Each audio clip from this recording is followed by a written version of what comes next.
ये स्थूल जगत जो है ये सूक्ष्म जगत के साथ जुड़ी हुई है। जैसे कोई विचार पहले मन में आता, विचार कहाँ आता है? विचार देख सकता है क्या? देख पाते हो क्या? नहीं। विचार सूक्ष्म जगत में आता है, मन में आता है, फिर वो विचार कार्यान्वित होता है। किसी के मन में पहले विचार आया, वो विचार फिर उन्होंने उसको कार्यान्वित किया, माइक्रोफोन बनाए,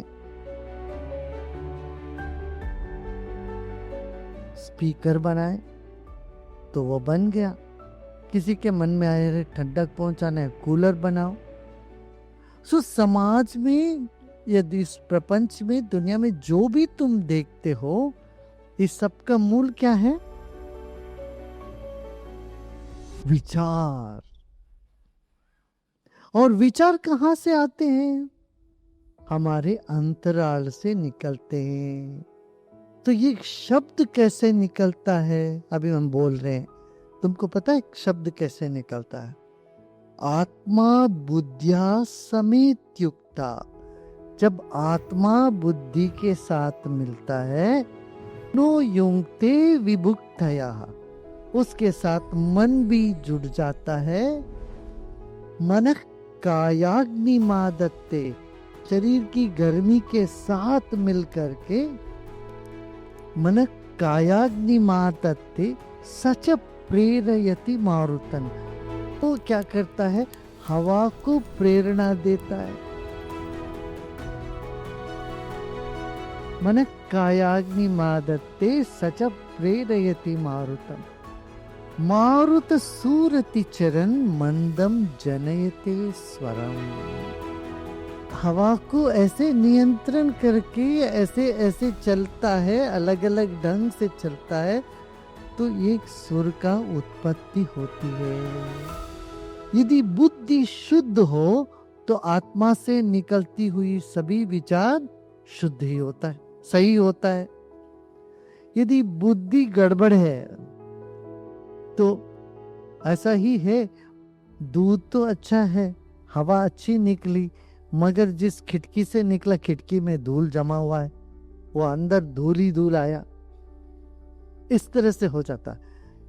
यदि खिड़की कांच जो है नीला है, अंदर आने वाला रोशनी कैसे होगा? नीला ही होगा। यदि खिड़की खुली है, कोई कांच नहीं, यदि कांच है भी स्वच्छ है, तो स्वच्छता प्रकट होता है। आविष्कार कहाँ से निकलते हैं? आत्मा से निकलते हैं। विज्ञान हो या कला हो, सबका स्रोत क्या है? आत्मा। आत्मा बुद्धिया समेत युक्ता मनो युंक्ते विभुक्तया मनः कायाग्नि मादत्ते सच प्रेरयति मारुतम। जिसके शरीर में कोई ऊष्मा नहीं है, गर्मी नहीं है, वो मान लो कोई मरणासन है व्यक्ति, उसमें ऊर्जा तो है नहीं, शक्ति नहीं, तो आवाज उठती नहीं है, निकलती नहीं है। तो वो मारुत सूरति चरण, वो हवा कैसे चलती है शरीर में?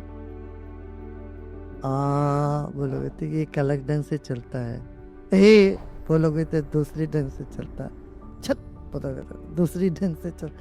हवा की ही अलग अलग प्रकार का चाल है। शब्द और शब्द से हम अर्थ ग्रहण कर लेते हैं। एक ही शब्द, उसको जिस ढंग से, जिस भाव से बोलते हो, उसका अर्थ भी अलग अलग होता है। फिर ये शब्द जो निकला वो किसी के कान पर गया, कान की जो ड्रम है, ये ड्रम, वो फटकने लगा, वो तरंगित होने उठने लगा, तो वो फिर मस्तिष्क में जाके हमको समझ में आने लगी, बुद्धि तक पहुंची।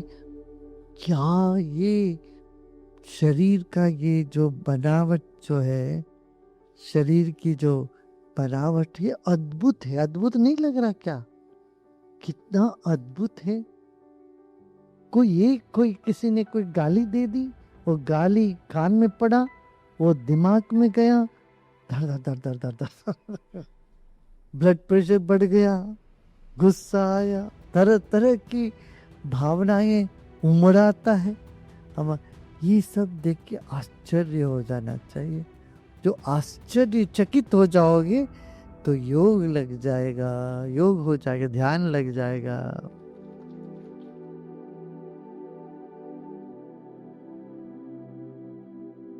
किसी के दुर्व्यवहार से हमें क्रोधित नहीं होना चाहिए। वाह, आश्चर्य, वाह ऐसे भी होता है क्या? आश्चर्यचकित हो जाओगे, तुमको लगेगा वाह क्या सुंदर सृष्टि है, इसमें गन्ना भी है, मिर्ची भी है, दुर्गंध भी है, सुगंध भी है, यहाँ सब कुछ है।